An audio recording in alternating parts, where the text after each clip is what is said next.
Hey guys, this is Mel, and I'm back to talk about Legacies, episode 215, to Life Was So Much Easier When I Only Cared About Myself, which premiered Thursday, March 19th, 2020 on the CW. I'm recording at 12:20 a.m., so roughly 2 hours since the episode has ended for me, but right now it's airing on the West Coast. So huge spoiler alert. If you haven't seen the episode right, please go do so first and then come back and see what I have to say about the episode. My other video reminders are up on screen, so take a moment to remind yourselves of those. Also, quick YouTube shout out to Maria Lira once again. I did comment on your comment, but I also wanted to touch base on it in the video itself. So I'll go a little bit more in depth about your question in my prediction. So hang tight for anybody who's interested, as well with my answer more in depth, because it just got to the point where it's like it's a lot more I gotta say than I want to actually type out, and it's easier just to say it. So I'll try to do this in 25 minutes. So let's start the clock and let's begin with what happened in this episode. So the episode title quote, "Life was so much easier when I only cared about myself," was said to Lizzie, by Lizzie to MG, and she's referring to her and Josie, and then all the friends, because she was trying to a whole personal growth thing. Now, timeline-wise, okay, so here's the thing. So supposedly, this is the thing. It's supposed to be the twins' 17th birthday, but then when Dark Josie changes it to be Happy Merge Day, I don't know if it's legit actually their birthday, which is supposed to be in March, or if she kind of just pushed the date up a lot sooner and declared it as her birthday type of thing. So I'm not so if it's actually their birthday, which is supposed to be set in March, I have an issue with the timeline, because the last I checked, our characters were still in October. But if it was really just Dark Josie pushing up the date and make it seem like, oh, it's this big celebration, then turning it into a merge day, then okay, I'm a little okay with what happened with the timeline. So those are my concerns there. Episode reminders, the fact that it's an unexpected merge day today.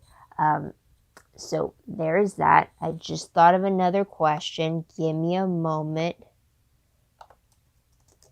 All right. So then, otherwise, feature creature of the episode is technically Dark Josie with the assist of the Necromancer, and also Chad. But I won't go more into detail about that. We definitely see her a little bit more. Dark Josie claims that she's still not the real. She's not the real Josie, but she's like better, stronger. But everybody believes that the real Josie is like locked away inside of Dark Josie, and they're trying to bring her out, which they kind of failed to do. It's a brief moment where it looked like it was possible, but then it could have been a ploy and everything. So there's that. But episode breakdowns or storylines, if you will, I picked up on 3 different ones, although 2 of them are technically tied in with each other.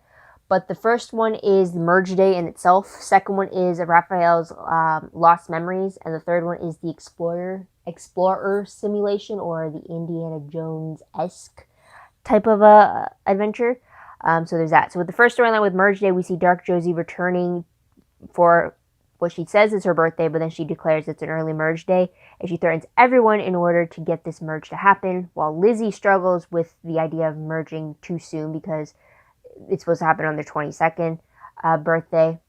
And also the fact that she struggles with the fact that she doesn't want to do with the merge because she believes that she will lose, but also because she doesn't want to hurt Josie. She's not afraid of Josie hurting her, but she's afraid of her hurting Josie, herself hurting Josie, more so than what she's already done that led to this point. So it's a bit of struggles there with Lizzie. We also see, while that's happening, Hope is trying to figure out a way to save both twins, to save Josie from Dark Josie, and then also to save Lizzie from Dark Josie. So there's that. We do find out that Hope's plan involved faking Lizzie's death and temporarily connecting her life to Landon's immortality, and then also having Hope go into Dark Josie's mind to try and find the real Josie and pull her out. So at the end of the episode, Hope is actually unconscious, kind of like a Sleeping Beauty-esque type of a look. So there's that. Second storyline, though, with Raphael, we find out that he regains his memories as to what happened to him, and he realizes that the Necromancer actually killed him and then resurrected him. So now it was shortly after he returned from his dad. So before he got to the school, but after he got to Mystic Falls. So now Raphael is one of the Necromancer's puppets, if you will. Kind of like with Cassie and with Chad as well, too. So there's that. We'll touch on about it a little more later. The third storyline is the Explorer simulation. This is technically a side storyline just because it's Alark and Caleb getting put into that simulation box that we saw in the last episode, the Chambre de Chasse, and it takes on the form of like an Indiana Jones adventure type of thing.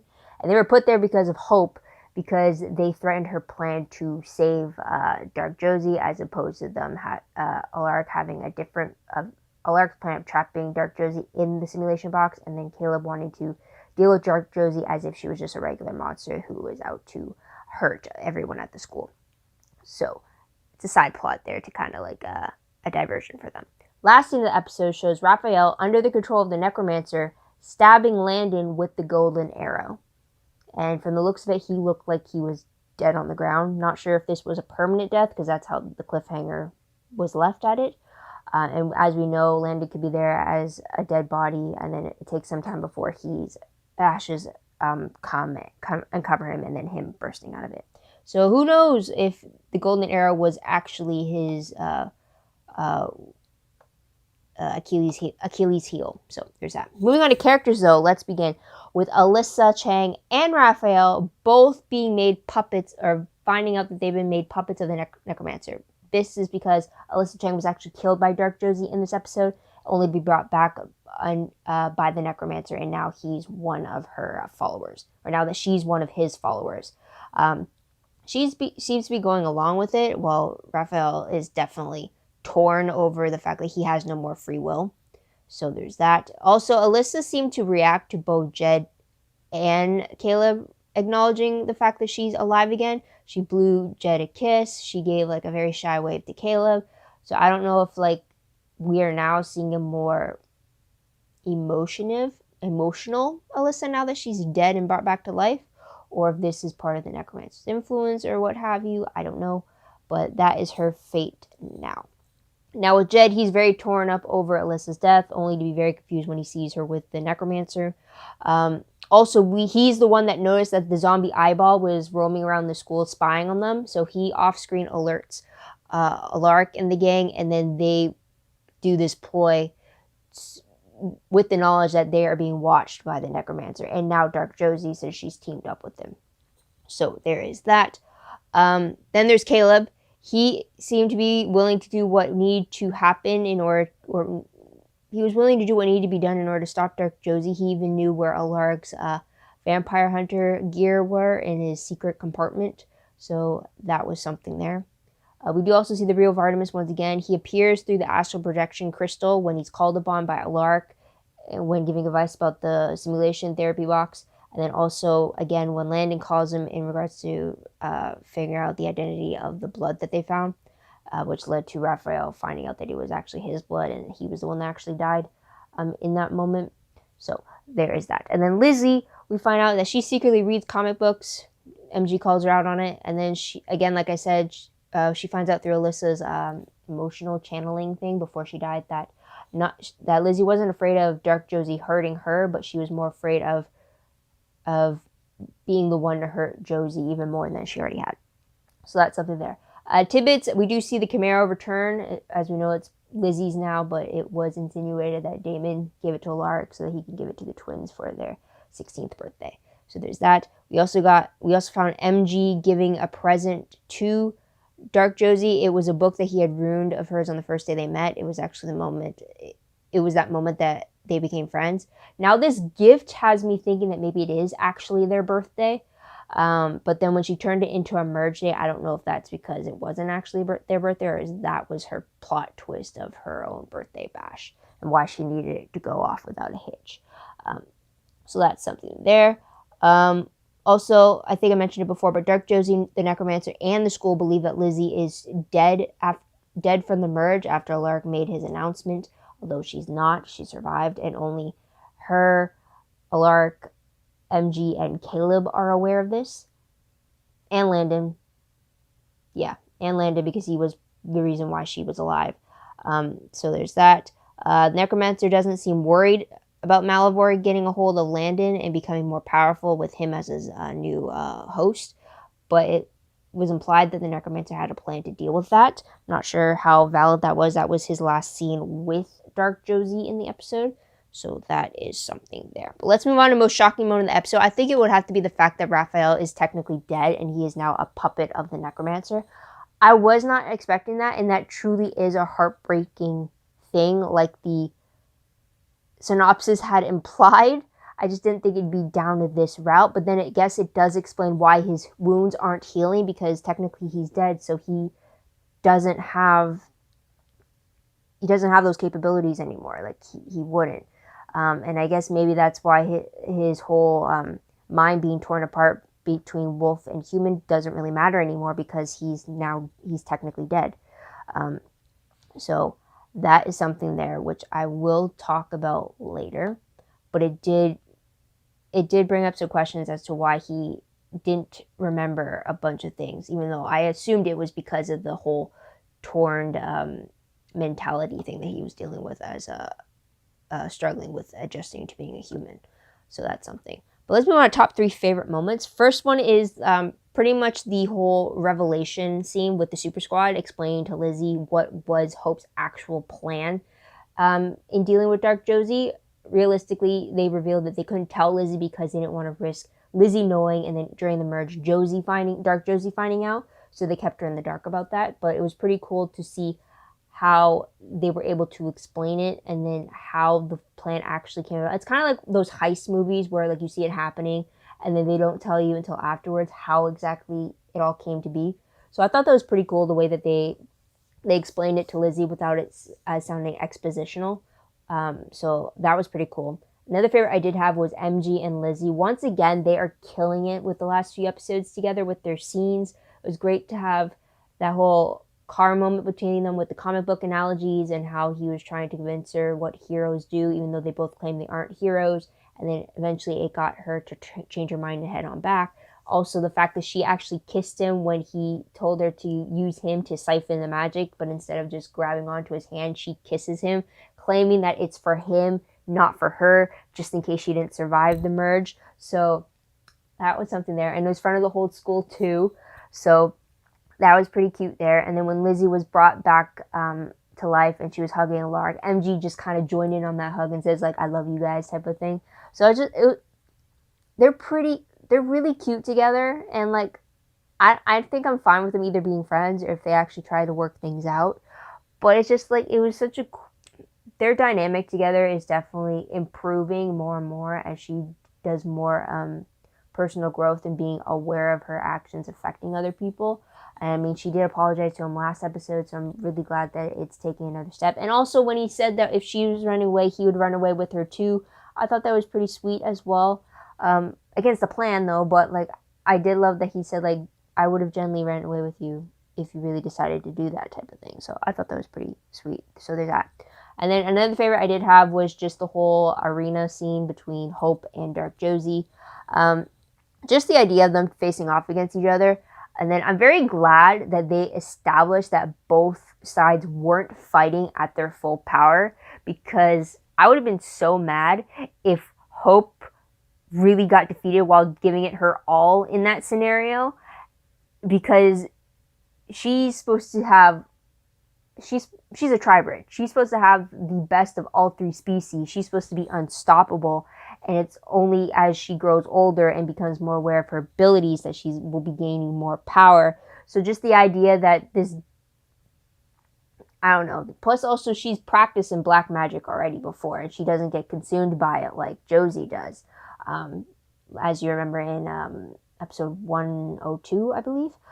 But I'm just glad that they weren't at full capacity, because I would like to believe that if Hope was truly fighting it her all and she wanted to actually detain Dark Josie, she would have done it with a snap without an issue whatsoever, and it would have had Dark Josie struggling, I would like to believe.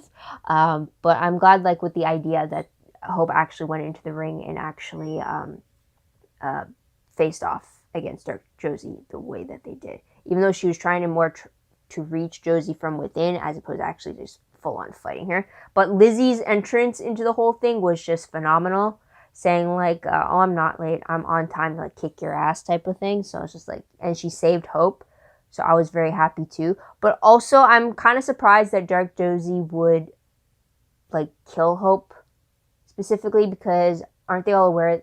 I'm assuming that once Hope dies, that's when her vampirism is going to spark, and once she is a vampire, then she's a true tribrid and a full threat against Malivore. And if the Necromancer is siding with Malivore, then wouldn't he want to reduce the chances of her becoming full power type of thing? Although later on we decide that he's not really on Malivore's side from the sounds of it. But that's a side impromptu question there. But let's move on to top 3 peeved moments, and it is the fact that Raphael is a puppet of the Necromancer. I mean, I felt so bad for Raphael when he found out about that, but then I also felt so robbed because I felt like his character was just not treated fairly. I mean, he's been sidelined for so long, only for him to come back and have him be repaid with this. It just seems so unfair. I mean, if Raphael had to die, I would have rather had him die in the hopes that he would come back as a hybrid because Hope's blood is in his system. That's the only reason why I would want him to be in a scenario where he would die and come back to life. The fact that, like, he was away for a bunch of episodes and then he just came back, like, 1 or 2 episodes ago, and then only to find out that he died along the way, and now his whole free will has been stripped from him, and now he's just a puppet on a string. I feel so bad and very robbed by this. I felt like Raphael could have been treated a lot better, a lot of potential in his character, especially with him being a wolf for 3 months straight and then having to adjust that way, which I will talk about later. But I just felt that was like a huge peeve of mine, was the fact that this discovery just really did Raphael wrong, I feel. And it was just heartbreaking. Though I did love Landon standing by him. It's not enough to be okay with the storyline that's been gifted to, not even gifted, been cursed upon Raphael. So, there's that. Moving on to random questions very quickly. First one, couldn't Dark Josie feel that her magic didn't change after the merge? I mean, we know from the Vampire Diaries that when Kai, after he underwent 2 different merge moments, he felt the difference after winning those merges. So I'm wondering why Dark Josie doesn't feel a difference, because as we know, Lizzie is still alive and she thinks that she's dead.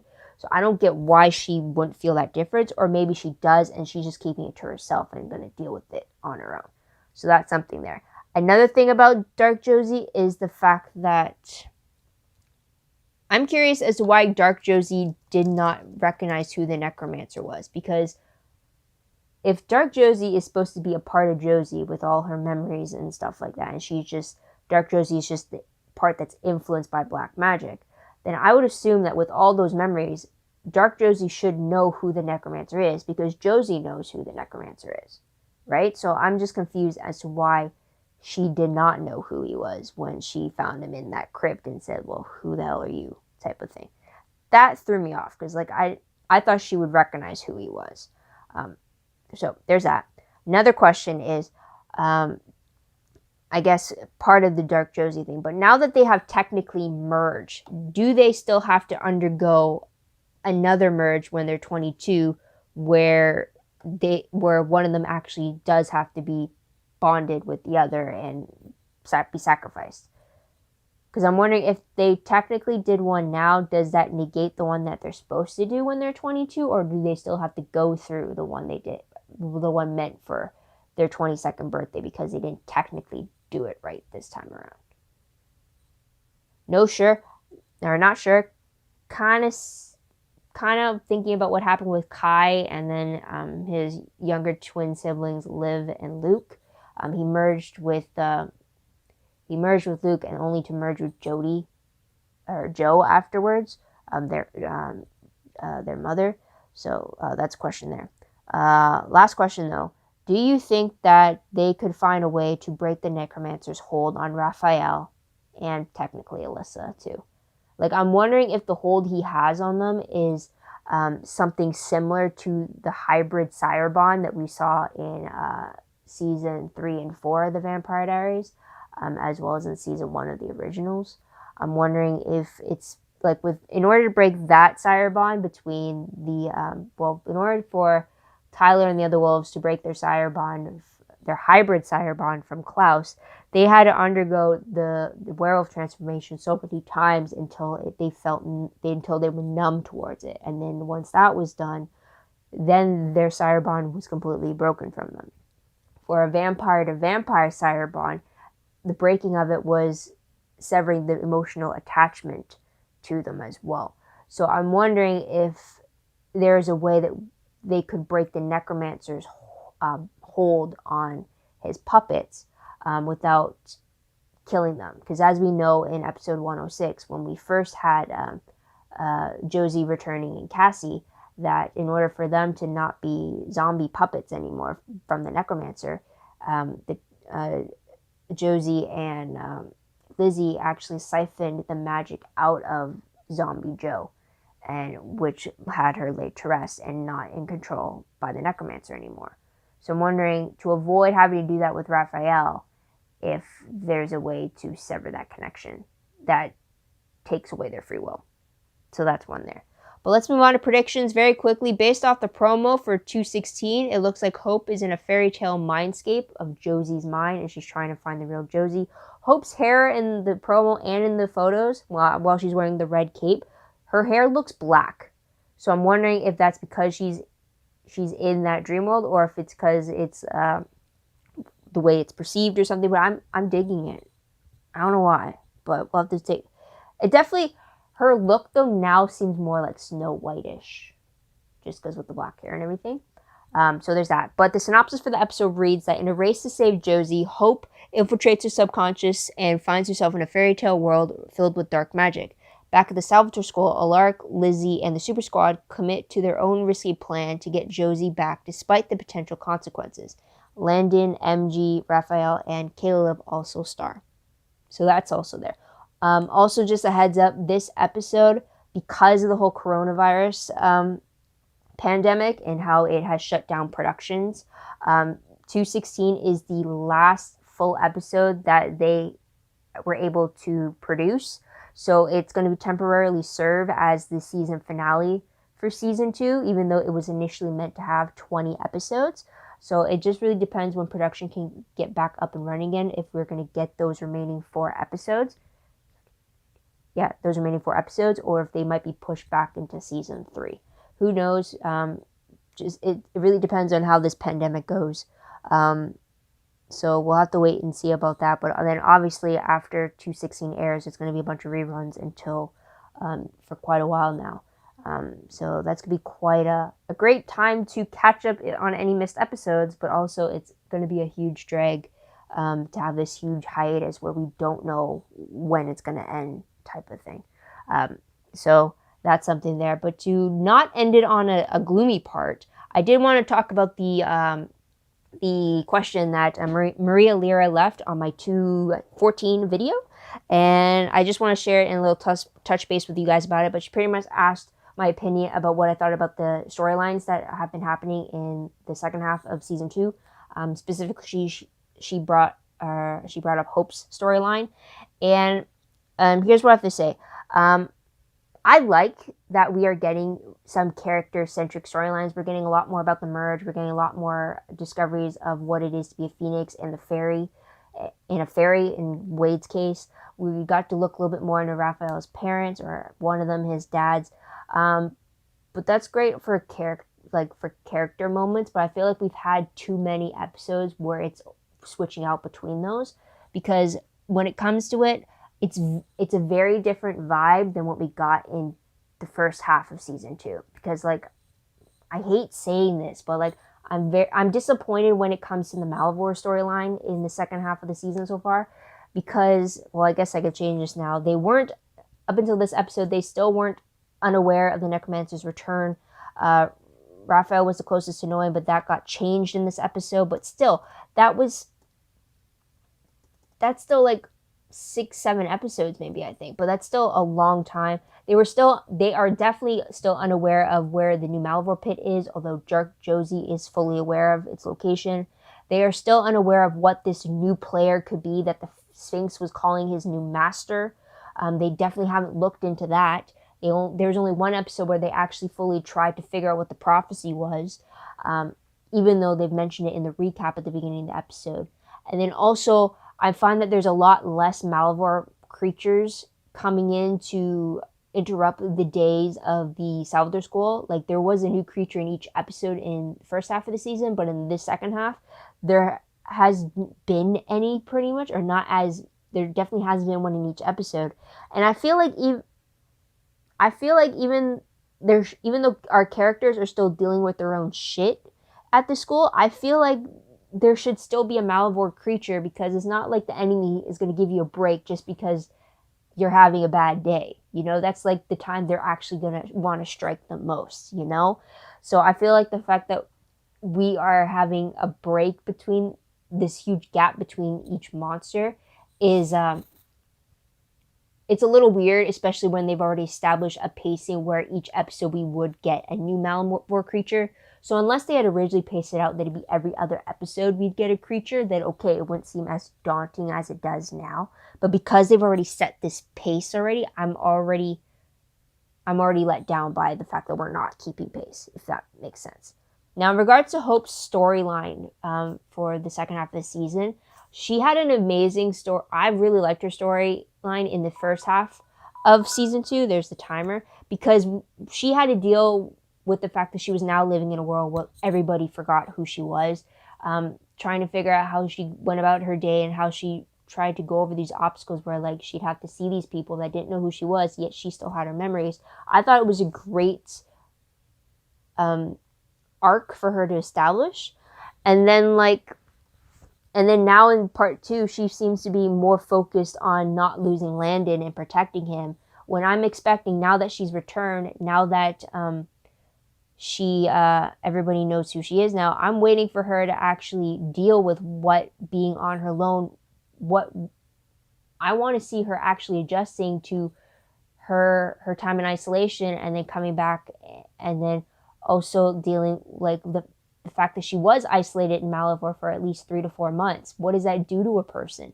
What does it do to a person mentally, of having everybody forget who you are?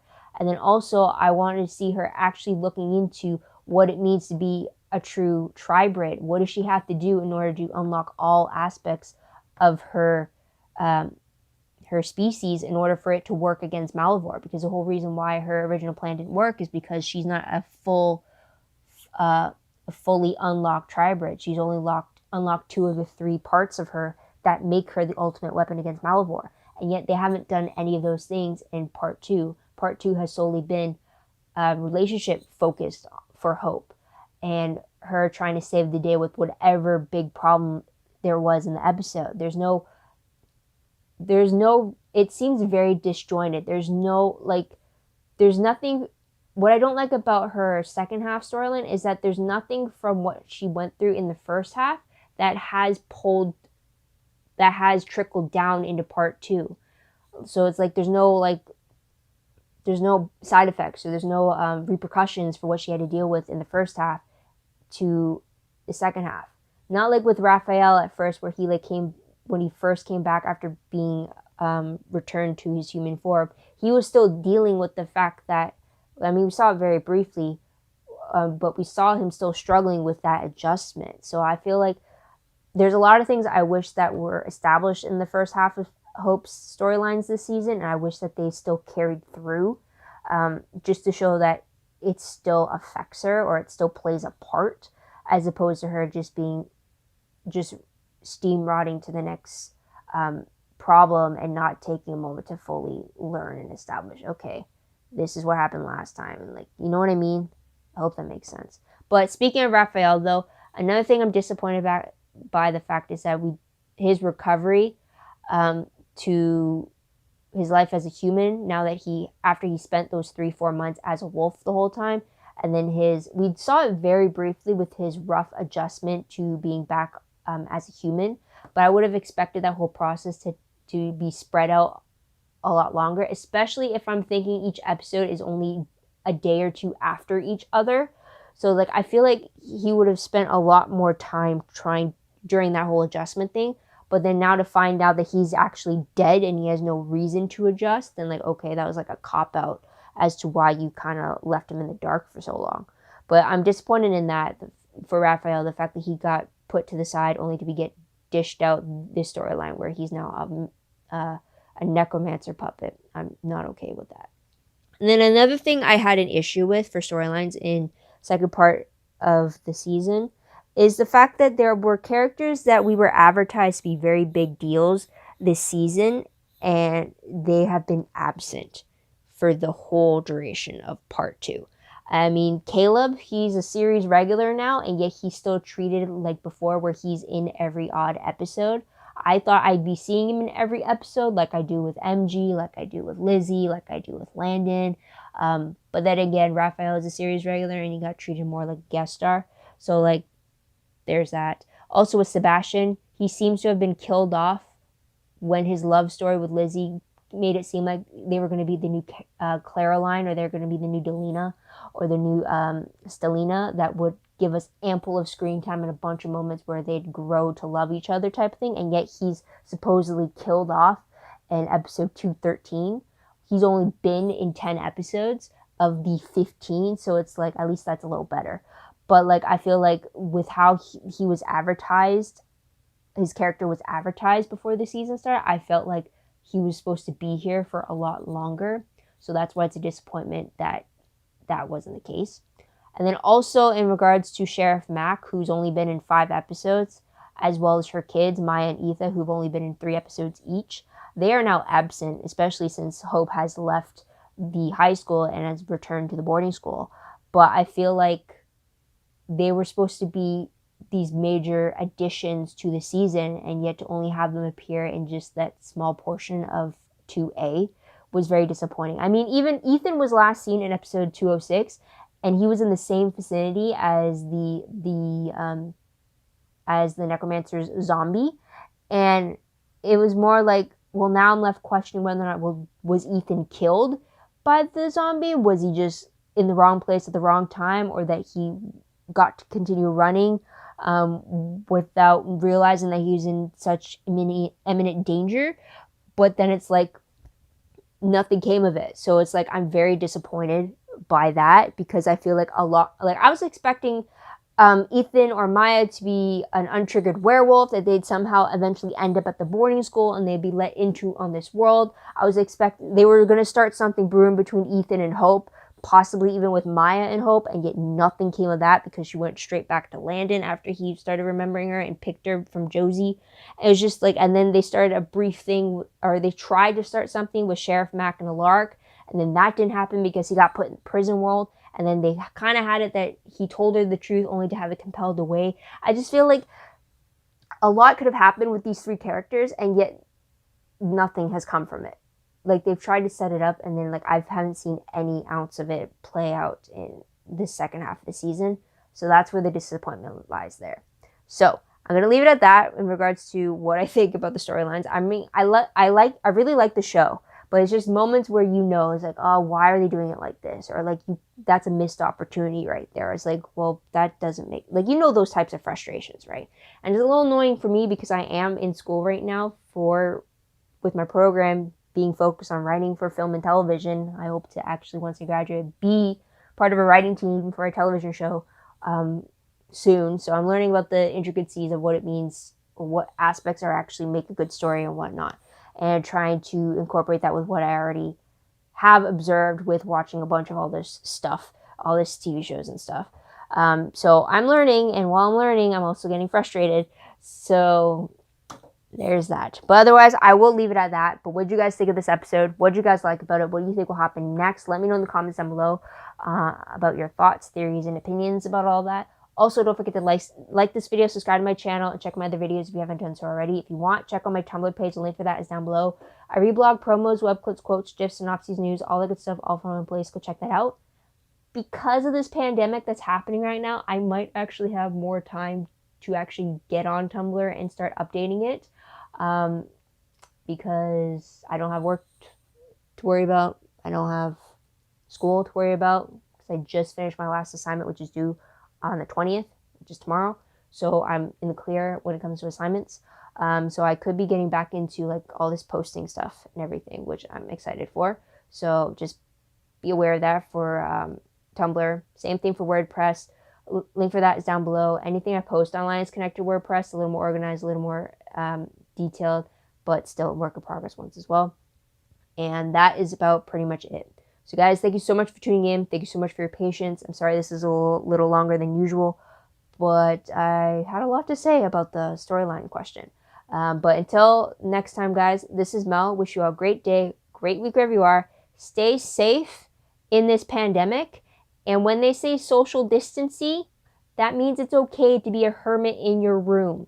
Do it now so that we don't have to stay in this pandemic for a lot longer than we would all like to. Just be aware of that. Take care, guys. Bye.